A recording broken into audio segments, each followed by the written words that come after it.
Thomas, how's it going? Hey, Happy New Year. Happy New Year. I brought my celebration. It's right here. I inflated these balloons. It took me forever.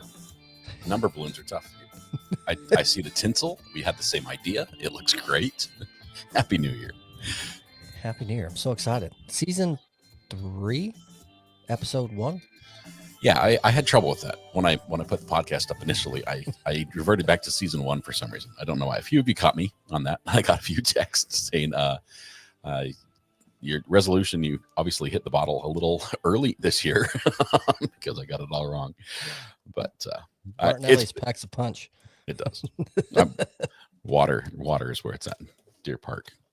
I'm with you. I got an off-brand. I've never. Niagara. Yeah, never had it. It's probably not actually Niagara Falls water. No, let's see. I mean, I don't think anyone would actually want that. Originally, probably like when Sacagawea's day, Niagara Falls water would have been like okay. But now it's like, can you at least strain it? Can you strain it first? I'm excited for the new year. This is the crazy new year. So much going on. It's I told you pre-show that today was the first day, and since you started, just about minus vacation days when I was out of town, that I missed your entire show except for the last 30 seconds of the day. You're starting off with a bang. You're just working your butt off. That's what happened. Different kind of work, but it is. Well, it's. I think it's better to be busy than bored. Yeah, that's my biggest fear in this new transition. And for those that are watching the show, if you haven't caught on or didn't know or haven't been to the show prior, when I kind of made an announcement, I transitioned out of my my day job into starting up something of my own, being a nonprofit natural disaster relief company here in the North Texas region. Now, that's going to take some time. You can't just start that overnight. I can't sit at my desk 9 to 5 all day doing research and setting it up. It's bits and pieces. So I have to supplement that time doing other things around and try not to be bored. So in the midst of this transition, I'm like, okay, I can't be bored. My anxiety. Well, as you know, we do Christmas and stuff big here. Mm-hmm. So a lot had to get hauled off. I think Griswold big. Yeah.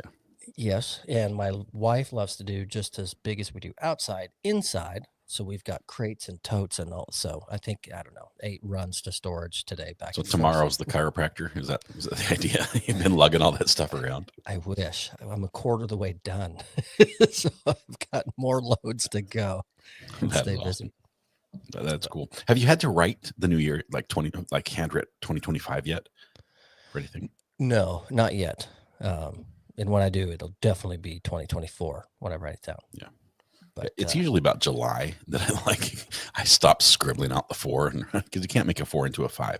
You can make a 3 into an 8, but it never doesn't go to 2023 to 2028. Unfortunately, that would be better for some of us. But by show of hands, how many of you had to actually write the date, like fill out a check, sign and date something, and actually put 2025 on the first try? How many of you have done that? Because you're all lying. You're all lying. Everybody writes 2024. Yeah. She says not yet, meaning she either hasn't had to write it or didn't write it proper the first time. There's always more chances. Always more. I'm trying to think of what my first time will be because we don't really write checks anymore, right? We do our banking online. I might type it, but typing is different than writing. Actually writing out the date. I don't know if I have to buy a car or something and sign some legal paperwork. I think that's going to be the first one. Typed it for work, says Ricky. And you got it right the first try, or did spell check be like, that was last year? Yeah. Welcome back, Aaron, to the show. Mm-hmm. Picking up where we left off earlier from about 4 or 5 weeks ago. There we go. I'm not sure, Aaron, what your New Year's resolution is, but I can guess at this point. I know I'm supposed to give away some memberships, and I have to do it at the very beginning, but I have to look off camera. The angles where I said, at least I won't be looking that way anymore. Okay. Are you standing or sitting? I mean, are you standing or leaning on a stool? You don't hear the squeaking chair, do you? Mm-mm. That's because this chair is really quiet. I'm sitting at standing height, so I could like stand up and kick the chair out of the way, and I'd get a little bit taller. But so my feet can't touch the floor. So we both sit on bar stools at our desk now. Yeah, because they're comfortable. So uncomfortable. After 8 hours, it's really good. It's miserable. Let's see if I can do this. I can't get that screen over here. So we're going to give out some memberships if I can figure out how to do it, which is always a challenge every month. I struggle with this part. Okay.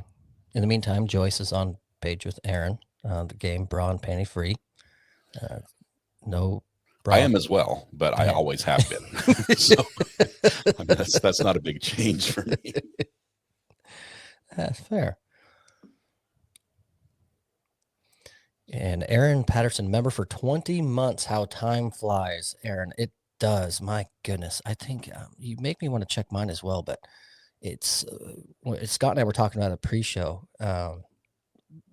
Obviously the podcast kind of coincides with his daily show and the channel itself, but to be on season 3 already, and we started this months after you started, when Recovery Addict kind of kicked off and became going. We started like 3 or 4 months later after we sort of got big, which was week 1. Yeah. It was a good week. But yeah, this was your idea, and it was awesome. I loved it the second I heard it. And we skip a couple weeks a year, so we don't ever get to like 52 episodes in a year. But when between business trips or family things, vacation, whatever, holidays, but 40 plus podcasts a year, that's a deal. That's pretty cool. It is. It'll be going on the 3rd year. And Weather Watch. Click that. Just so happens. 23 months. Can't believe it. Wow. That is awesome. Congratulations. There's a few flying up. We've got you at 23 months. We've got a 16-month, a 20-month. I'm trying to get to a screen where I can click on them here. Let's see. Mouse is lost. I'll hide mine. So we had Aaron Patterson, that was 16 months. Excuse me, 20 months. I can read from across the screen, across the room. And Fanny Pack, member for 16 months. Thank you very much. Love that. Love that. Congratulations. Let's hurry and hand out the memberships before it gets crowded in here and somebody steals them who doesn't deserve them. Sounds good. So first 5 going out the door right now, and I'll follow up with another 5 as soon as these ones get handed out. Let's see. There you go. Looks like Scott Marshall Mixtapes, Nicole Fendley Death Rage, Corey Hera, and Nana Geek Joe Ellen. Mm-hmm. No. Oh no, I got Corey was sending a message. She's already a member. Sarcasm for Days also gifted a membership. So there's 4, or there's 5. We'll do one more batch, and here we go. Cross your fingers. Count your lucky stars. Let's see what it is here. Andrea Wilkes, Thea K, KS, Melissa Kolka, and Will Call Magic. Mm-hmm. Josh gifted memberships in the middle of that. He gifted another 5. I'm like, it's still going. That's more than 5. Pacific Northwest 4200. Hot dang! Elaine's Crafting was gifted one as well. Ella Bug, congratulations! Wow, Josh, thank you very much for just timing that perfectly and ruining my counting. I'm like 1, 2, 3, 4, 5. A couple others in there I missed. I apologize. Ella Bug. Well, that's what mods are for, right? To make your job just a little bit more difficult. Yeah, not too much. The feeling's mutual, really. I mean, that's how it goes back and forth. You get what you pay for. I was thinking about this sort of relationship, like with mods and me. I am a terrible. They call me boss, but I'm not a boss. I'm terrible at it though. Communication is not my strong point, believe it or not. That wasn't my major in college, but very seldom do you actually work in the major what you get in college. But I was thinking about this sort of relationship where, it's like, I hate what you do every day, by the way. To me, the mods are like, I hate that there's no notice and you just throw us under the bus.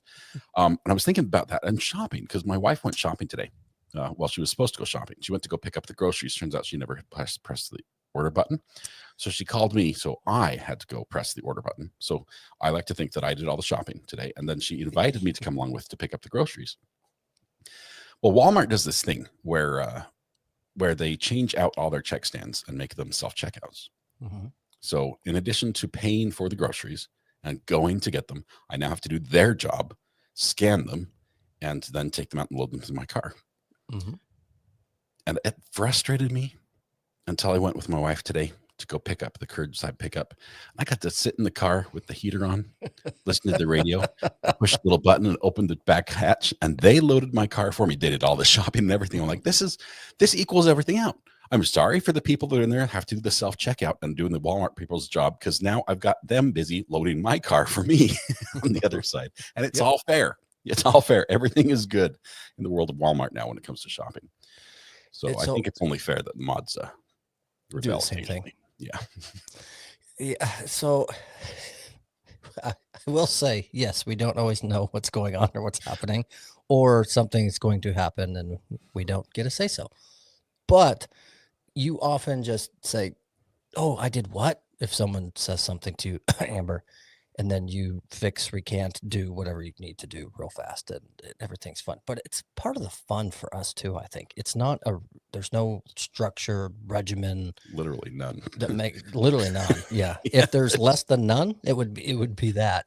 And some jobs come with like a guidebook or like standard operating procedures. Nope.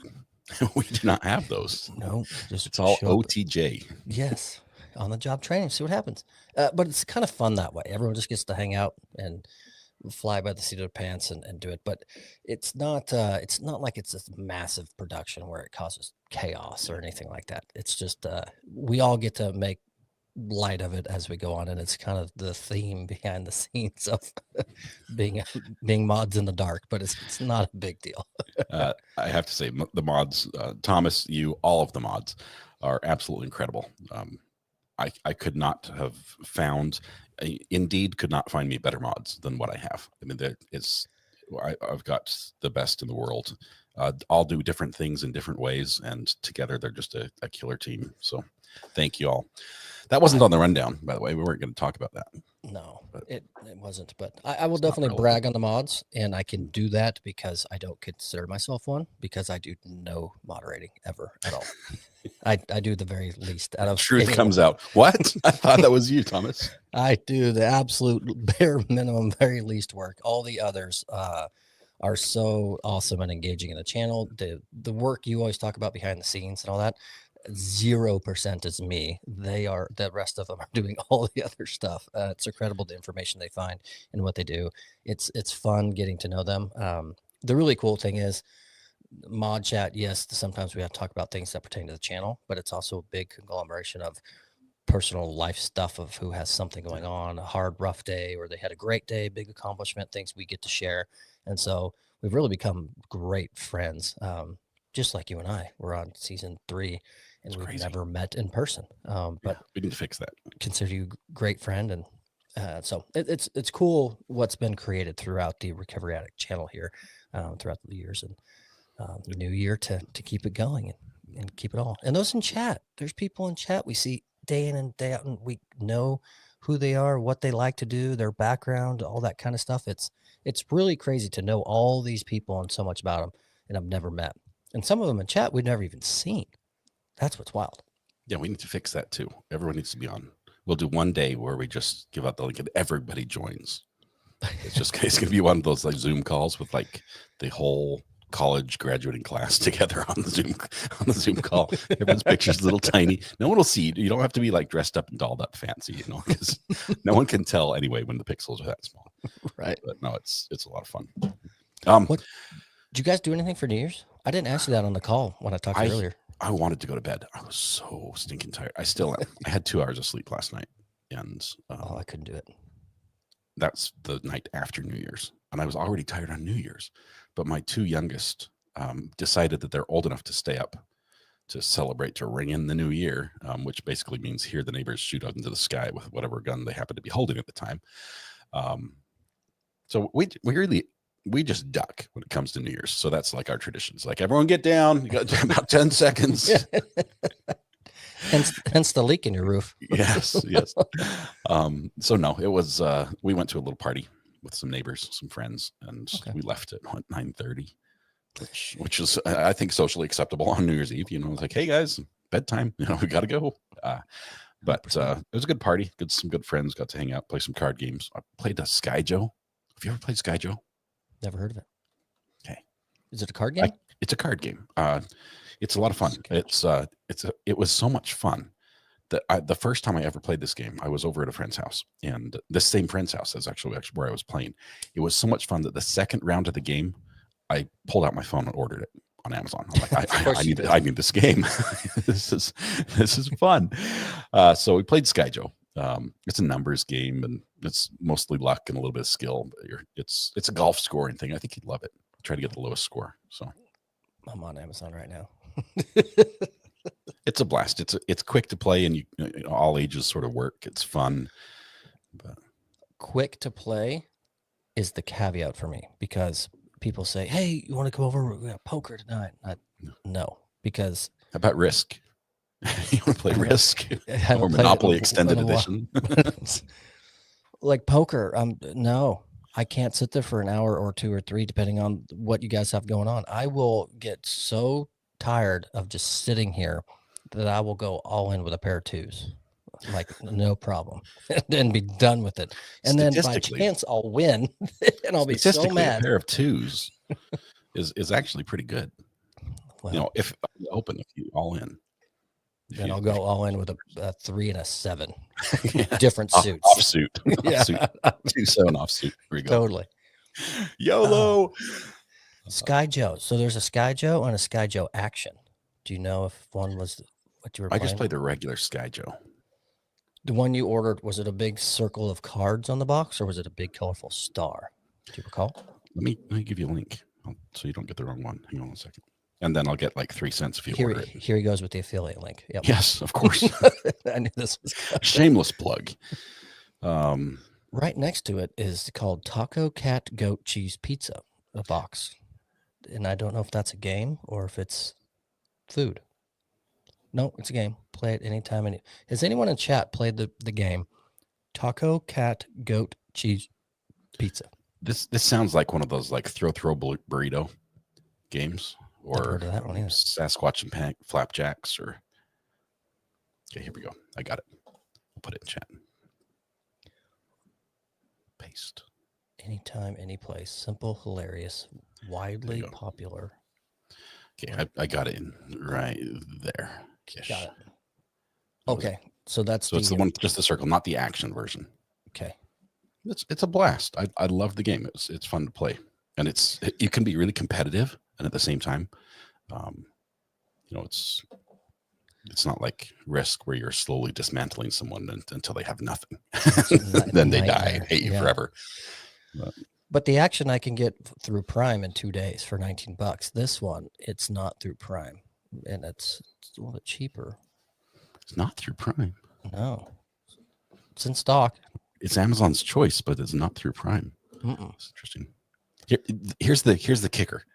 Look at the bottom. You scroll down through the description of the game. At the bottom, there's a green box that says checkmark. Customers usually keep this item. That's how you know it's good, right? If you're looking on Amazon, it's like, we got a lot of returns on this one. You're like, well, maybe I'm going to rethink this one, but customers usually keep. It must just be, you know, either not worth it to return it, or they like it as much as I do. But I'm going to give it a shot. I need something to do in 2025 different. I think we'll have to figure out how to play it over Zoom and trust each other as far as another podcast episode. There you go. It's like D&D over Zoom, but different. We actually had a completely different idea for the show today. I mean, we're nearly, you know, a third of the way through and haven't broached any of the topics which we promised and teased about the show. And I love, by the way, for everyone listening, watching tonight, I did 0 on tonight's podcast. Absolutely 0. I usually do more than 0, and today was 0. He usually does like 2 zeros and the one in front of it. No, Thomas helped me, did the sounding board and everything was good.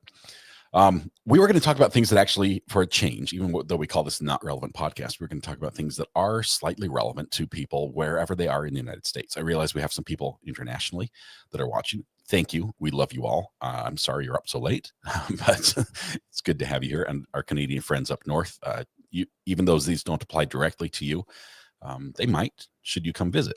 Mm-hmm. Because yesterday, on January 1st, some new laws came into effect all across the country. I'm so excited for this. We're talking about state laws. And if you've never been to the United States, yes, the United States is one big country, but it's divided into 50 different states, which is like 50 different countries. And believe it or not, the laws can vary a lot from one state to another. Now, pretty much every state says it's illegal to shoot people without a reason. Pretty much every state? Pretty much. I can't think of, well, yeah, I can't think of one off the top of my head that says murder is okay. You know, it can be justified. But when it comes to like speed limits, you know, they have a range of who allows what.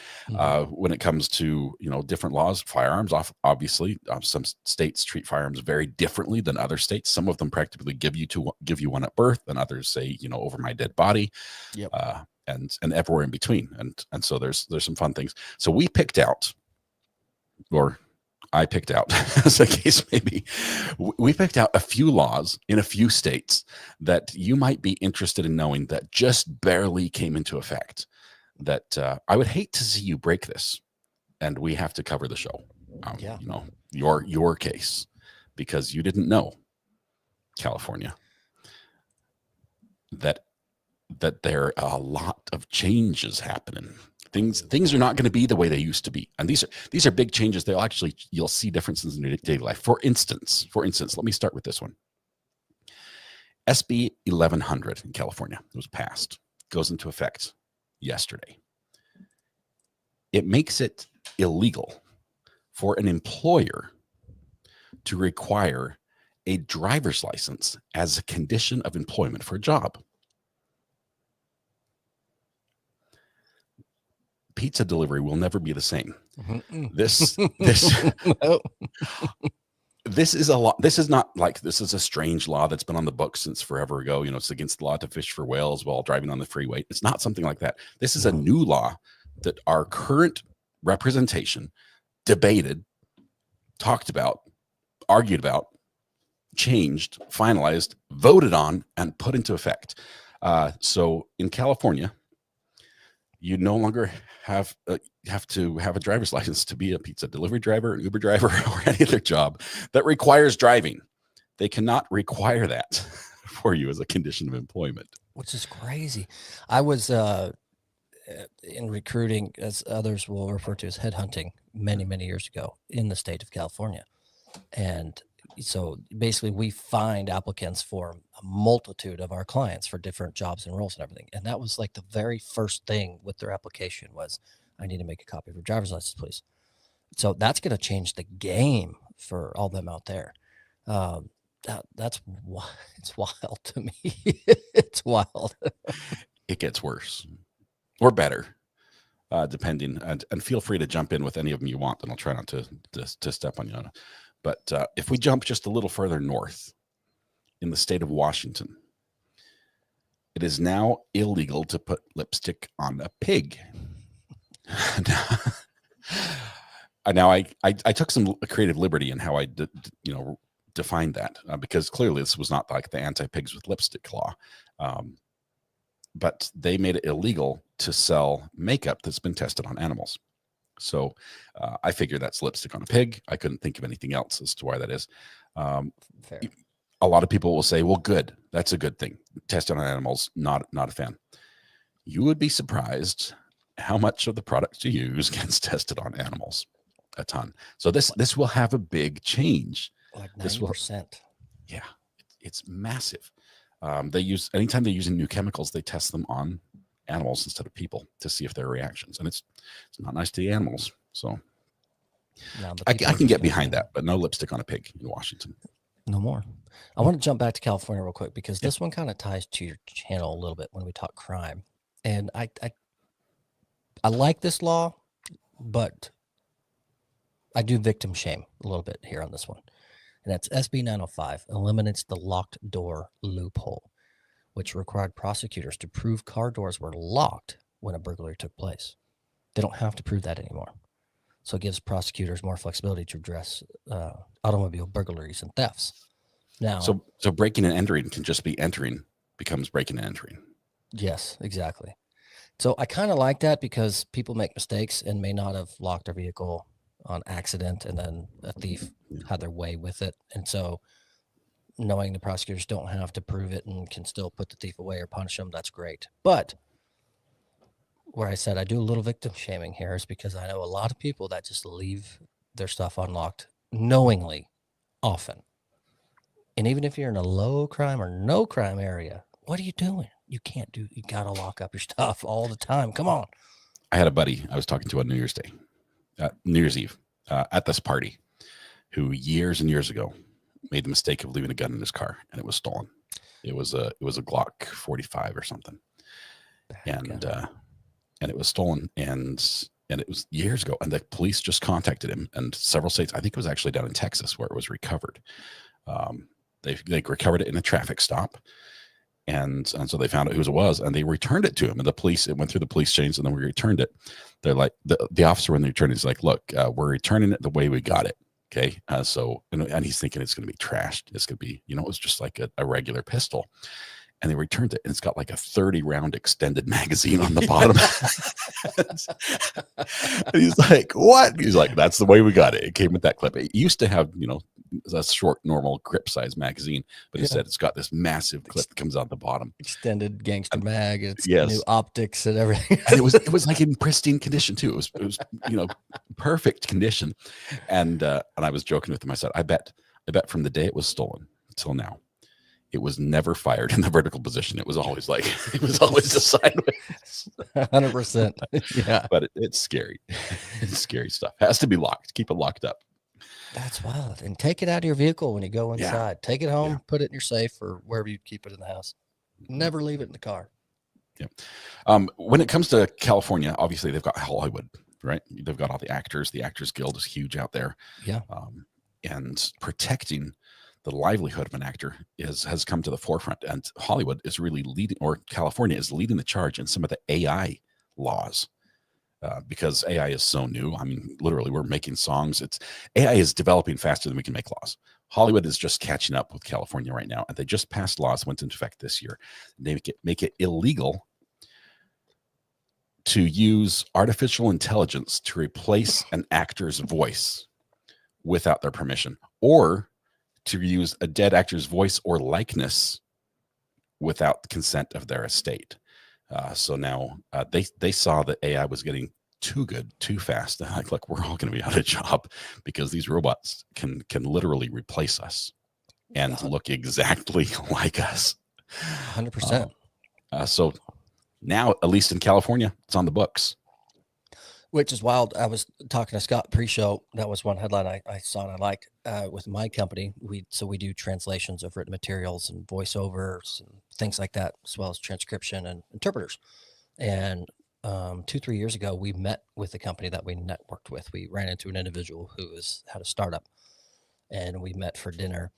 And his company is all AI based, and it's targets Hollywood. And what they did is take Bruce Willis, and you just choose Portuguese to watch your movie in Portuguese, and you are literally hearing Bruce Willis speak Portuguese right in front of your face with a click of a mouse. And he doesn't speak Portuguese at all. Not a lick. Doesn't even know. And it was so incredibly good sounding. A lot of AI stuff.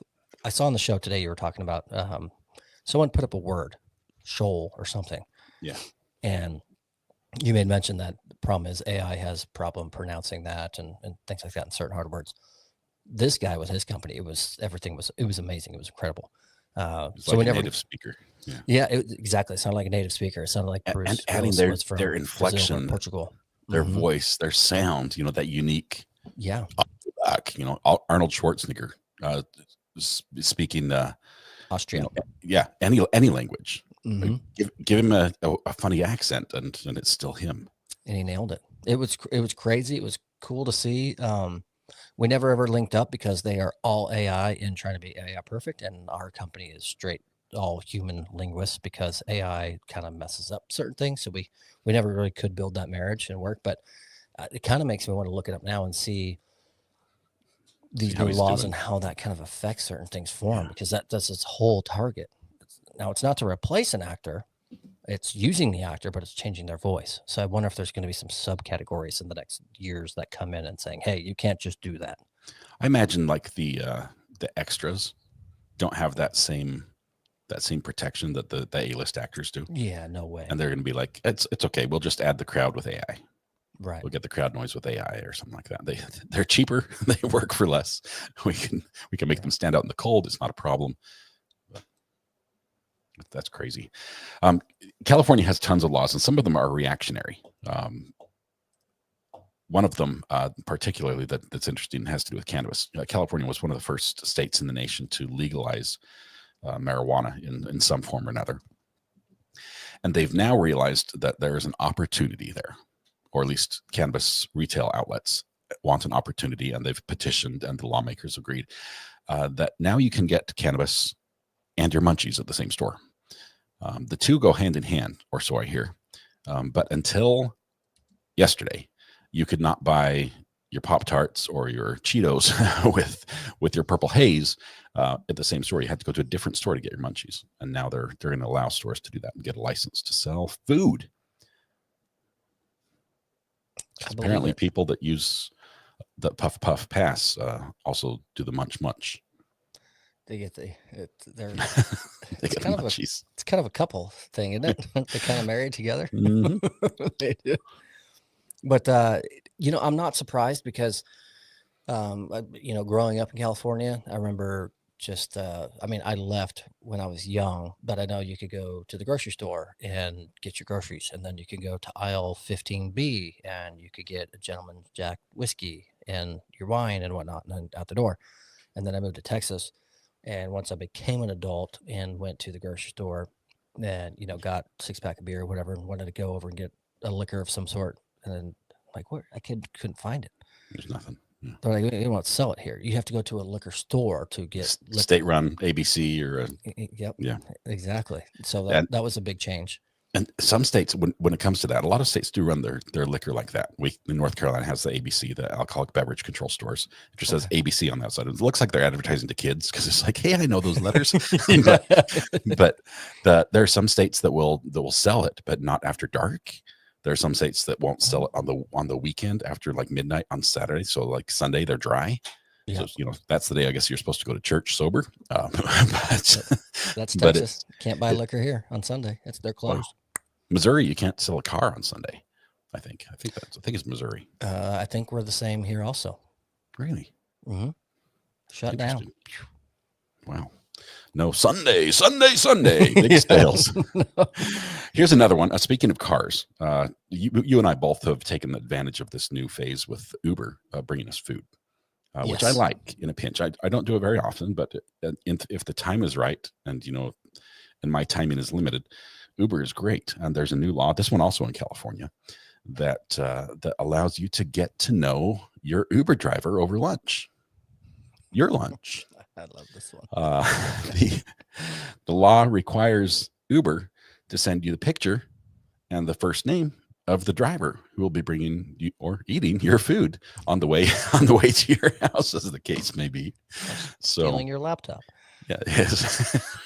That's still a little raw. I wasn't going to bring that up today.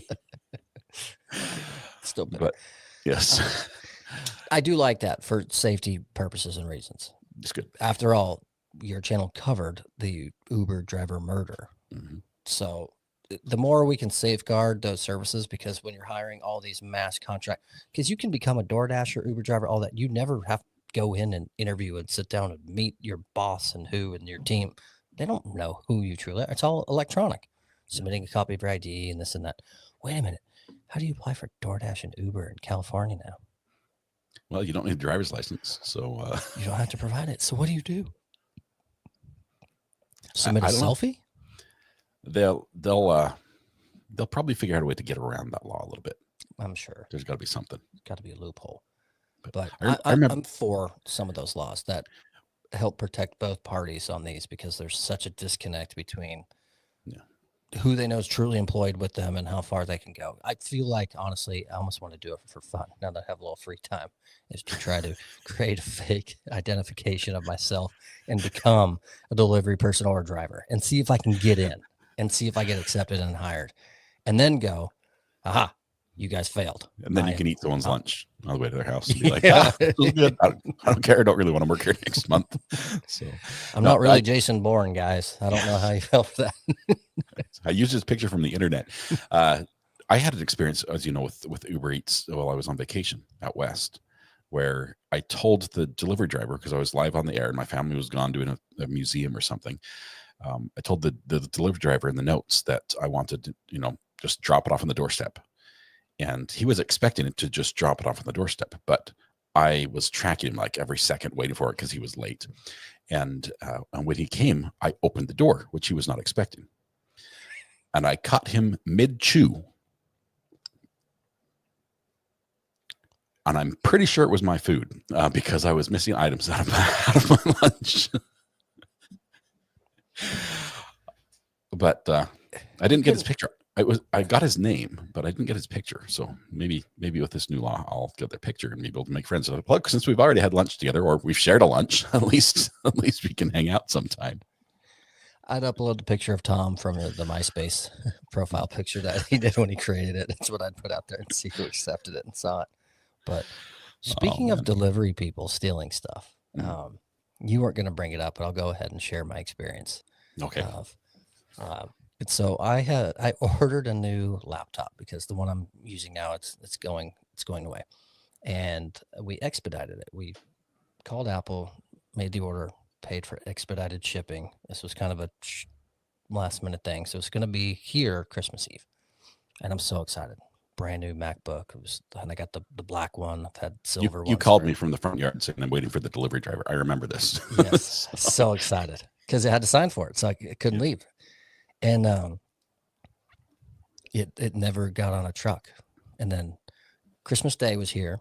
No one's working. So we got, deliveries miss a day and a holiday. We'll wait a few days. After several more days of it saying scanned in my town here, sitting, never moved, we finally called. They couldn't find it. They said, give me a day to go find it. I said, okay. Didn't call us back. A few days later, we called back. Yep, I went to look, couldn't see it, but let me go look again. Destination scan arrival in my town, still sitting here for over a week. Went back again. Can't find it. Yep. It's scanned in your facility. You can't find it anywhere? It's gone. So that's a problem because that's a pricey piece of equipment that is gone. And you have it because it says you have it. And luckily, the gentleman who was responsible for handling all this with us was phenomenal. He said, here's my name, here's my cell phone, here's my email. You can reach me on my new laptop. Yeah. My new laptop's got all your information in it because you were there. I've got your Apple ID, so I'll call you. But luckily, he said, I'll start the claim on my end, call Apple, tell them everything they need to know about me and get this done. And so fortunately, after the headache and the fright and the scare, as Scott heard on the pre-show tonight when I called him, I opened my brand new laptop that was dropped off 5 minutes prior to the show. And what's funny is I didn't tell him I got it yet. And he just heard it open in the background. And he said, boom, I know that sound. That's a new Apple being turned on. I know because Apples don't get turned off. We just leave them on all the time. So you only hear it once unless the power goes out for some reason. Fair enough. But yeah, so I know it was obvious the box it was in, what it was, where it came from. Someone picked that puppy up to be arriving on Christmas Eve. Someone in a warehouse somewhere went, ooh, this is going to make a great gift for somebody else. So, hope they like it. If you register it or do something special with it, can't Apple be like, hey, that's a yeah, computer that's been reported stolen that never made it, and it's now in Albuquerque. How did that happen? And they'll trace it backwards. And then we'll have another court case to watch. That would be because it's a felony. Because the amounts, that Apple, almost every Apple computer is in felony category because of the price. Over $1,000. Was that you? That was me on accident. I had that ready. I've got my button over here as well. I was going to use it during your story, but I decided not to. Speaking of theft, we stay on the same topic also, and California, because they know a lot about that. Sadly, California has had a lot of those flash mob that enter the store and just smash and grab. They'll kick in a door, they'll smash the display, they'll just grab armloads and just run out the door. You've seen the videos online. It's crazy. Insane. California passed a law under SB 1242, setting a fire within a merchant's premises while committing organized retail theft will be considered an aggravating factor and will increase sentences for those convicted. They literally made a law to make something which is illegal, which is lighting something on fire that isn't yours, lighting a fire in the department store. It's against the law to do that while you're committing another crime. It's an enhancer. Lighting a fire while committing a crime is an enhancer. They had to. The people made them make the law. That is wild. Is that, honestly, when just you to me, is that going to fix the problem? No, not one bit. It's like, I can't light the fire now. The fire was going to be my distraction. Dang it, guys. Now we're going to put everything back. It's, the splash mob's over. Well, and here's why it won't fix the problem. Because the individuals that are involved in these situations and behaviors have no idea these new laws are in effect. And if you said, do you know laws are AB 32.8? No, they don't know that. They have no idea.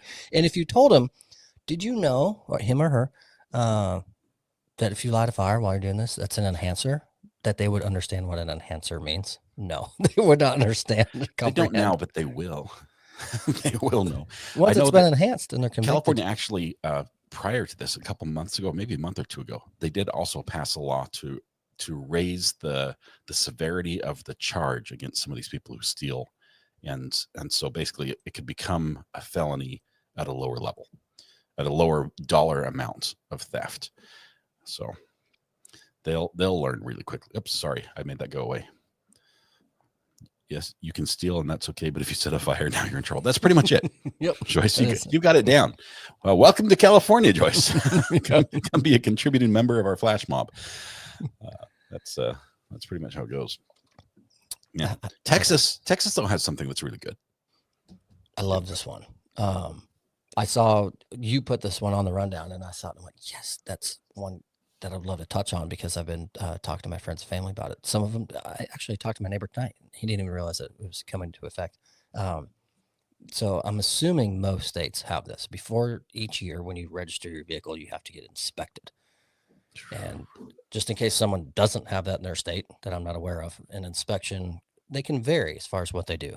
They will check your lights, your horn, your wipers, rear view mirrors, brake lights, blinkers. Some will do emissions checks as well, things like that. Make sure the vehicle has all its safety features and whatnot, the bare minimums to be out on the road. As I said, some have emissions, some don't. For example, California has emissions checks. Texas does, but only in certain counties, not all counties. California probably has some of the tightest emission laws in the nation. They have the tightest vehicle laws anymore now, as I've learned watching YouTube, of modified exhausts and things are now illegal. That was the whole car scene in Southern One of California. your motorcycles cannot visit that state. That's a bad one. That would be impounded so quickly. They'd hear you coming too. Yeah, but the state of Texas, so we have inspections as well. Again, it varies by county if you have to have your emissions checked or not. But regardless, you had to go get it checked off. The system would say, yep, his car is safe to be on the road. And then you would register it within the county and the state. That's done. Gone. Now, some of the counties that have emissions checks will still stay in place. But Matthew, I did not need that visual. But now, my county specifically, we don't have emissions controls and checks. So the inspection is done. Now, the flat rate fee, any inspection site you went to, they couldn't charge what they wanted for their service. They had to charge what the state said. And I forget what it is. It's like $7 or $8 or something like that. I forget. When you finally register your vehicle every year, you're still going to get charged that fee. It's now added to the registration fee. So all it does is save me a trip up to the corner guy who runs it through his booth for 4 minutes, comes back out, swipes my card for $10, and then off I go. That's what it saves me. I bet that corner guy actually appreciates that. I mean, I know, I don't know, a few businesses probably would be like, hey, we did the check. You don't have any brake pads on the right side of your car. You probably need to, we'll fix those for you. They might get some business out of that. Okay. But the average person's like, look, every single car, like 1% fails, right? Every car on the road is good. Okay. They're mostly good. You're fine. It's just, it takes me more time than it's worth to do these inspections. That's probably the impetus behind that one. And how many of them, you know, there's like the quick lube shops and the quick tire change that say, hey, we do inspections. How many do you think just hopped in your car, pulled it around in a circle and said, yep, you're good, Bill. And just, they didn't actually check it, right? There's no way. The emission ones, I know you have to because they have to put a computer up to it. Can I share my experience with a specific company and hopefully not get sued? Oh boy. Nosy Rosie says no, they're upset. Let me ask, and I'm sorry if somebody works with this company or has bought stock in this company. Jiffy Lube, I have never in my life taken a car to Jiffy Lube to get an inspection and had it come out with 5 stars. They always find something that is so bad that they have to replace it right then for safety reasons. We can't let you leave the building or something like that. Is this just like a Jiffy Lube thing, or is it just my experience? Can somebody back me up on this? I will not go there again because it doesn't matter. I could bring in a car straight off the dealer's, off the manufacturer's line. I'd bring it in. They're like, yep, the rock chips in the windshield. You've got to replace that thing. We can't pass you. Can't pass you. I will say a lot of new cars right off the lot need paint correction. Paint from the manufacturers isn't always the best. But I'm not on Team Jiffy Lube. Correction. That's not a safety issue. I mean, no, it's like a mirror finish. It's like, hey, that's not safe. It blinds other drivers. So Red Pen agrees. No, inspection place is fine stuff. They have to fix for you. It was a racket. So now they're missing that chance. I can say I have never, ever, ever had that experience. I've never taken my car in to get inspected and someone come back and say, hey, it needs something. They would go, here you go. You're good. See, man. So I had one guy back out west that we could take it to, and no matter what was wrong with the car, it would pass. So that was like the opposite. It cost a little extra. We'd give him a couple bucks tip, but if you needed a car to pass, he was the guy to take it to. And I think the state caught on because they shut him down, took his license. yeah, took the license from that away. So he was just a repair shop after that. Great guy though, great guy. He did, great guy, real honest. Did me a lot of favors when I had really crappy cars. Nosy Rosie doesn't believe me. Oh, he said something wrong. I've never, not once have they ever come to me and said. And I've been to, I guess, I'll try to go back since I've been in Texas. Maybe they just look at you like this guy knows his stuff. But if they come out and they start saying your blinker fluid's low and your hyphenator valve is clicking, and you're like, oh, is that bad? Then of course they know they've got you. The whole blinker fluid thing. You just pull out a little bottle of Visine from your pocket and hand it to them and say, top it off. And then they go, he knows this game. But no, I think I've been to 8 different locations throughout my last, 18-ish years of living in North Texas. And not once has anyone come and said something needs repair, needs fixed, and that resolved during inspection. Now, most recently, I know the owner of the one that I go to now, and his sons run it, and then their staff I run into at the burrito shop in the mornings, and so I know them. So I expect them to be honest with me, but they're honest people from the get-go. But I've never been upsold on a vehicle inspection. Really? Yeah, never. I've been taken. And now I look like a sucker, I guess. Of course, the fact that I have no idea what's under the hood or how the magic happens that makes the car go. Where the gerbil wheel is, I have no clue where that is in the car. That's probably part of the problem. Elfin Twubble says, Jiffy Lube changed my husband's oil twice. Both times failed to close the hood. Both times it flew up and did expensive damage. Oh, my goodness. That's that. Elfin Twubble. In my driver's ed class in high school, this might date me a little bit. We had simulators, which is like, think of like the driving arcade, but older, really old, like old, the old big steering wheel, like the old station wagons used to have with like the little bar and with the horn you could push. We had those simulators, and we're all sitting there like in classroom desks in a portable room, and we're watching a crappy projector of what we're all supposedly driving. We're all supposed to steer, and if you didn't steer the way that the movie went, that you like got docked points. So you're supposed to sort of steer without any feedback. Right. Sort of guess how far you should turn the wheel to negotiate this turn. But without fail, every single test, it would, when you're out driving, the car would have the hood pop up, and it would be like fly up in front of your face, and now the screen's gone, and that would just like judge your reaction and what you're supposed to do. And all of us were like, "Oh, there's something in the road," and we swerve because it's not our car; it's way up there on the screen. Hood, yeah. It's like, that is so far from me. I did not think, "Oh, it's the hood. I should gently press the brakes and continue going my path." We all failed. It's terrible. I'm gonna date myself. Has anyone else had that driver's test? Never. Driver's ed in high school. That was everyone talks about it. It's like, hey, they're going to do the test. Just warn you, the hood's going to fly up. It's going to happen. Just be ready. I can say though, I was waiting on this Texas law to come out because I knew it was a thing, because I have one vehicle. It's my other car. I bought a new one since, but I'm keeping it for my daughter since she'll be driving here in a few months. So I put it in storage. I let the registration expire on purpose because it's just parked on a battery tender. And I have 2 motorcycles as well that need to be registered. So it just saves me the time of navigating all 3 vehicles up to the shop and getting them checked now.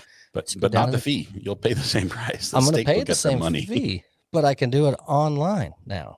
Just be and be done. So except for the car, I let it expire too long, and now I have to go up here in person and tell them why I let it lapse for so long. And I just say it sat in storage for 9 months. With my taxes and with one car's registration once. Apparently after a year they want their money. Yes. But Texas, props for getting rid of the inspection. I think that was the right move. I'm pumped. We've got a couple quick hits we want to do because we've got some states that we don't want to include here. For anyone in Minnesota, this is a huge, and I think this is big. It should be brought more nationwide. No more junk fees. No more will you have, hey, would you like to buy a car? Okay, well, it's going to cost this much for the doormats and this much for the VIN number etching, and here's the dealer dock fee, and the price you see is the price you will pay.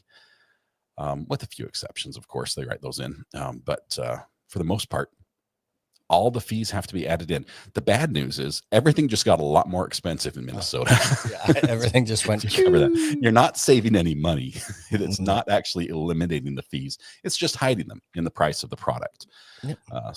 But it's saving a little bit of time, maybe. Might making its purchase decision a little easier because the final price out the door from the get-go. Speaking of final price, also in Minnesota, if you're applying for a job, the job listing has to list the salary or the base rate that they pay, the salary range or the base pay rate that they'll pay. So you never will go to a job thinking, hey, this job description, this is what I want to get into. And it really is like, well, we use this more as like an entry position, and we pay a lot less than what the industry pays for this. You'll be right there on the listing, on the ad. Like, we pay from X to Z. And you can make the decision ahead of time, which is really cool. Huge fan myself. I actually was talking to a friend last week about it, that they were thinking about applying for a position within some company. And I said, cool. What's the pay range? Is it an up from what you're doing now and where you're at? Trying to find out the reason for leaving where they were and moving on. They're like, oh no, I don't know. It doesn't say. And we both said, wouldn't it save both parties so much time and energy if you put that on there? Because you don't do that. You get a qualified candidate that attracts them. And so they bring them in and they start talking and they do some interviews, and that person is worth $35 an hour based off their experience and what they're looking for. But your job pays $12. Well, after all this time invested and you let them know, we would love to have you on board. We start at $12. They're going to see you later. And off they go. And you just wasted all your time, or vice versa. If it pays an extraordinary amount, so I love that one. That should be federal mandate, in my opinion. Agreed. Speaking of federal mandate, there is a minimum wage federally. I forget what it is, but most states are above that. Good news for Virginia, that is going up by 41 cents an hour. So you'll be up to $12.41. I think that state also passed a law that raised a legislature's pay by 3%. But that was a different bill. They don't want to put those two together and you connect those. That one wasn't in the article. No. Yeah. That one just flew under the radar there. Speaking of radar, Maryland speed cameras increased fines in work zones. This was after they had a high-speed crash that killed 6 construction workers when a car went through it over 100 miles an hour. So this law was passed through very quickly, but the fines skyrocketed. You do not want to speed in a work zone in Maryland. Also, one more on traffic. This is in Washington, D.C. You know, driving in Washington, D.C. is bad. I've never been, but it's about to get worse. When I heard you and Mrs. Ari about to take a trip like 2 years ago, the amount of that. insight you got from chat. That's why we didn't go. Okay. It's like, you're going to hate it. You're going to hate it. I will never go because of chat. Go on like the 3rd Wednesday of a holiday month, preceding the blue moon. There's like a narrow window when people say it's good to traffic. They just outlawed right on red. When you pull up to a stoplight, and you're like, nobody's here, I can go. Well, now you have to wait, which will help traffic how? It'll back it up more. Worse. It's going to be worse. I wonder if they did it because of pedestrians getting struck. Donna, do you see Donna's? I spent a month in DC 1 week. It was probably all in traffic. That's great. I wonder if it happened because of pedestrian accidents. Yeah. That's my guess. Crosswalks. Mm-hmm. That's my guess. There's no traffic. Cars they start to go, but they fail to see the pedestrian that's coming towards them or about to step out right next to them, and off they go. Yeah. I actually failed my first driver's license test because of that. You hit a pedestrian? No. Okay. Thomas, that is actually pretty serious. You should fail if you hit a pedestrian. Hit 3 of them. No, I pulled up and I could turn right. I could turn right on red, and it was my final turn of my driving test after doing the parallel park and the 5-mile loop around town, whatever it was. Right. And so I get to the light. I look. There's no traffic. I see pedestrians across the way about to start coming. So as I'm looking, my car rolls forward, I don't know, a good 4 inches, because I'm looking, trying to get past the hood of the car to my left to see a little bit more. But I already saw the pedestrians across the way. So I'm just trying to get a better gauge on traffic. But I'm going to stop. I'm not going to go because I saw the pedestrians.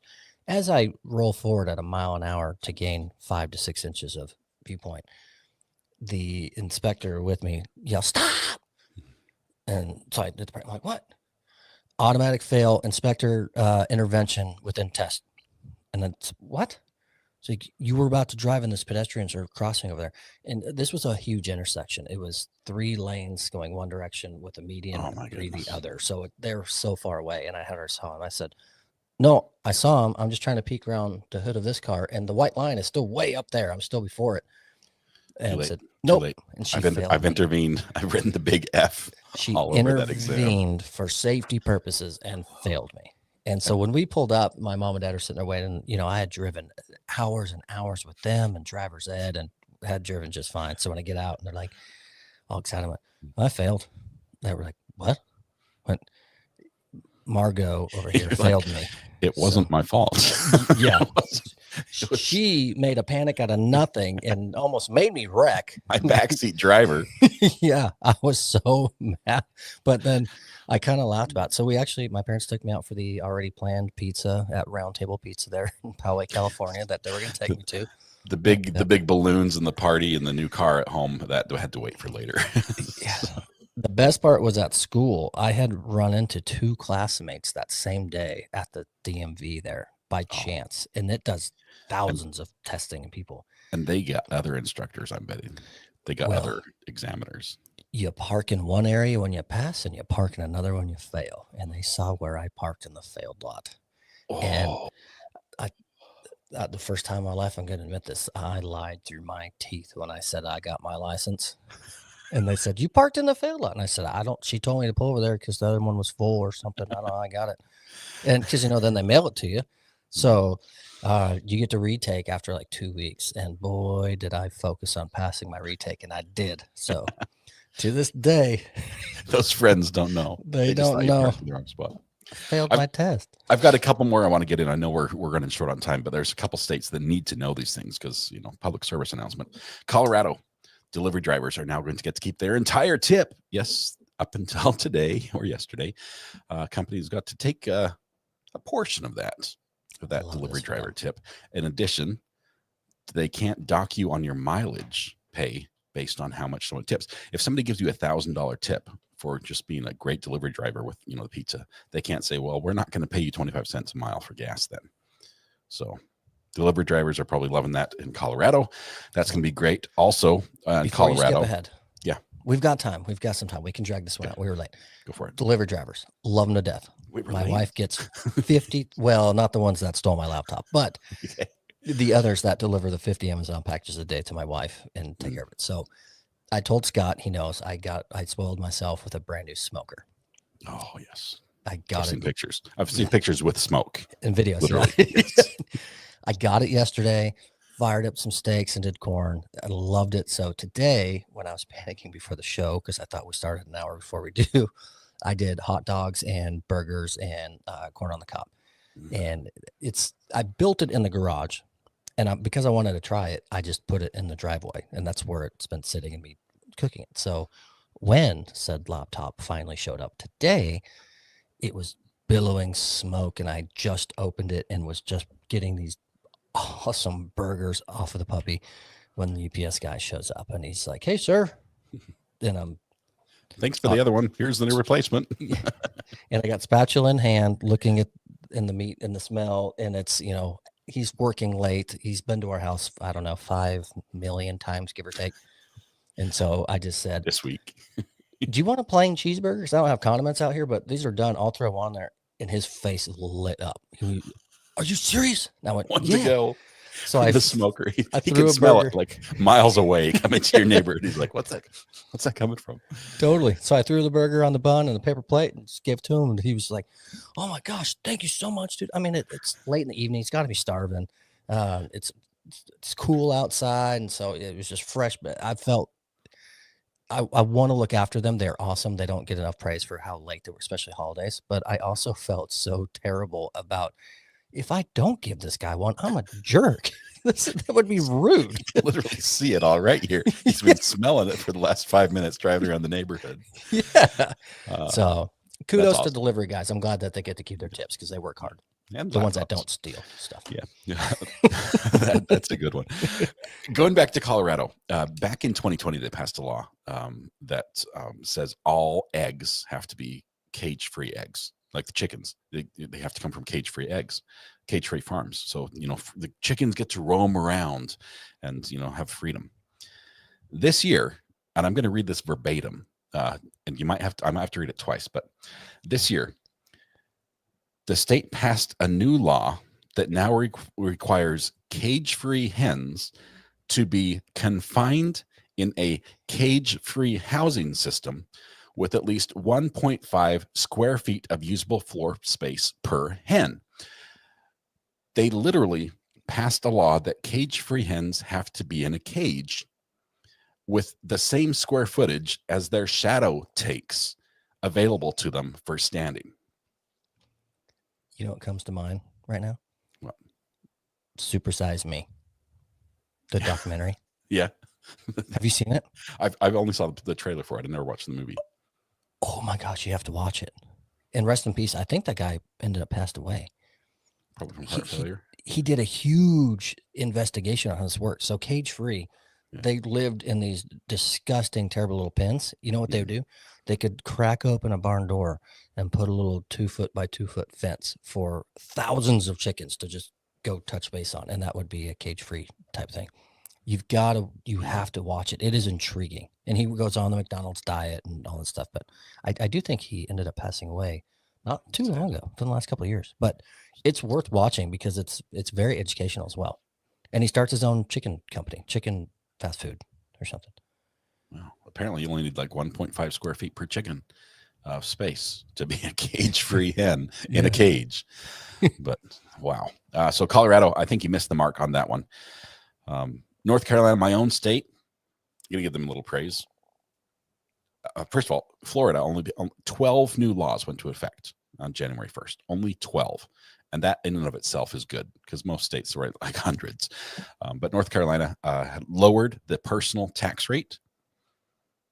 Oh, personal income tax going down. Yeah, it's going down. We're still right about 4%, which only makes me frustrated when I realize that many states don't have one at all. but at least it's headed in the right direction. So thank you, North Carolina, for that one. Going up to New Jersey. You in Colorado and some of California. I think you missed the boat on this one. It is hard to find good teachers.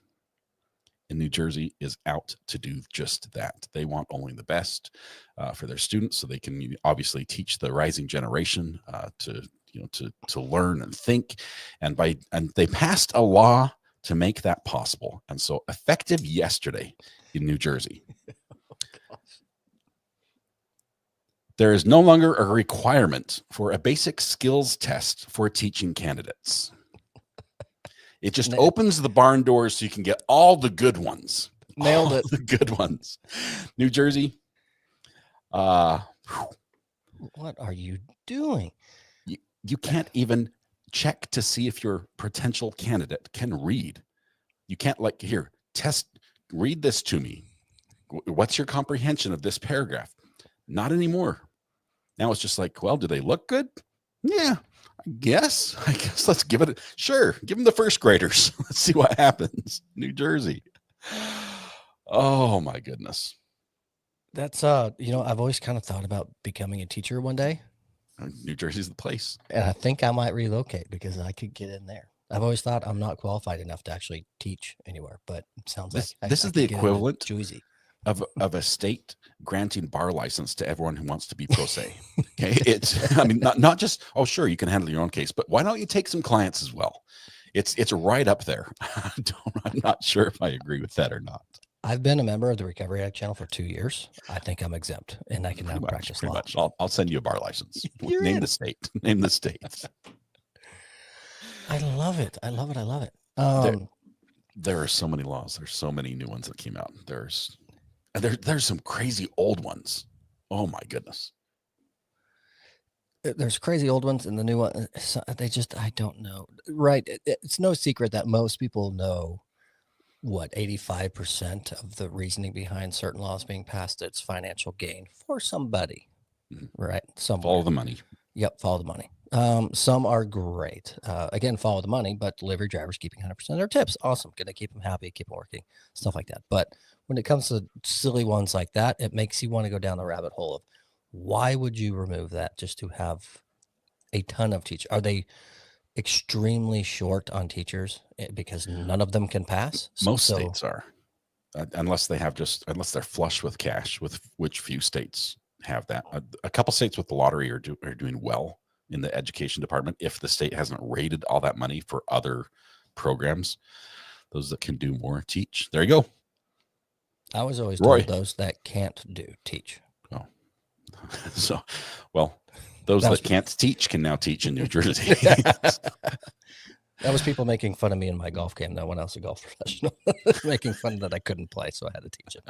But I saw somebody in chat, I missed it. I think it was Mary Murphy asked, can I give a quick update on the impending winter weather that's coming in? I will be honest, I have not paid a ton of attention to it as far as I know what's coming and what's out there.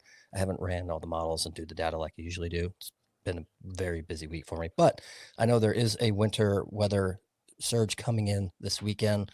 Looks, depending on where you are in the United States, going to hit you at different times. I know for us, it's going to be about midday Sunday, but the Ohio River Valley area, it's going to be a less north to south and more west to east stretched out winter storm when it comes to snow and ice. So you're looking at Ohio, Indiana, all that, roughly 1,500 miles worth that are going to be in this outlook area through the weekend. Wow. Those areas are going to see more of the ice and snow with the much more frigid temperatures coming in. It's going to considerably fall further south, including North Texas down in Alabama. And what you're going to see is a little bit below average temperatures for this time of year. It's been hyped up all over YouTube and the internet that it's going to be so incredibly cold. Well, it is compared to the abnormally high temperatures everyone's been feeling thus far. Usually we'll average somewhere in the 40s about now, and we're in the upper 50s and 60s. You're going to get to see the 30s again, like you might do in early January. So again, the Ohio River Valley, those areas, snow and ice is going to be a concern for anyone traveling and all that through the weekend. So keep an eye on that. Everyone south of that, it's going to be cold, but not freeze, not 0 degrees or below zero like some YouTube people are hyping up right now. It's not the case. My kids have been watching the weather closely because they love snow. And we're here in North Carolina, snow it's not a thing really in the part of the state that I'm in. It's not a factor most years. Right. But they're like, maybe on the 7-day forecast, it's going to be cold enough. It's going to be below freezing. There's a chance of rain. We might have snow. So they're like looking 9 days out, and they're looking forward to this more than they did Christmas. It's like there's a chance of snow there. But most people are. I myself, one reason I will never ever live in Southern California again is I enjoy seasons. And here in North Texas, we might have a summer day in the middle of January, but I have a chance of snow as well. And when it happens, I love it. I love the holidays when they're cold and cool. So being in early January still feels a holiday-ish winter time. We're going to be in the 30s next week, so I'll love it. That's Get awesome. the hoodies and jackets back out and enjoy. But I'm still wearing shorts and t-shirt. I wore shorts and a t-shirt today to Sam's Club. I was the only person. Other people were wearing coats, but it was hey, who's in the room here? How warm was it today? Do you know? I could ask Siri, but they're going to run and check the thermostat. I did the same. I was unloading our. You want to talk into this? Tell me how warm it got. Little RA. I believe it got up to around 60 degrees, and I'm pretty sure in the morning it got low to 40. Perfect. He's tired. She's gonna be a weather lady. Oh, that was She loves it. She's hired. So, She's in. You did a great job. So That was perfect. Yeah. I was with you today. I was shorts and a t-shirt for majority of the day, unloading decorative reindeer and the big 8-foot Santa Claus out of the truck and shorts. trying and to fit them between the giant skeleton and the yes. That's exactly what happened. Yes. That's awesome. Thomas, I was going to interrupt you, but the weather report's very important. I was thinking that the reason you don't know a lot about the weather is because you've only been looking out about as far as it takes to grill something. Like, what's the next 3 hours? If I were to smoke something in the smoker, am I going to have bad weather before it's done? Is it going to rain, or I can get this in? Yeah. Why throw a brisket on there? Do you think I've got a chance? That's awesome. I can almost smell the food from here, Thomas. That's awesome. Enjoy it. Once again, thank you so much. It's been an awesome podcast. Happy New Year to all of you. Hope the new laws that go into effect in your state don't catch you unaware. Do a little research. If you find something interesting, share it with us. We'd love to share it with everybody else as well. So that'd be good. Thomas, 100%. Thank you, my friend. Thanks, Appreciate Scott. Enjoyed it. Fun show. First one of the year, season 3. Hopefully many more episodes and seasons to come. This is fun. Awesome. All of you have a great night. We'll see you tomorrow.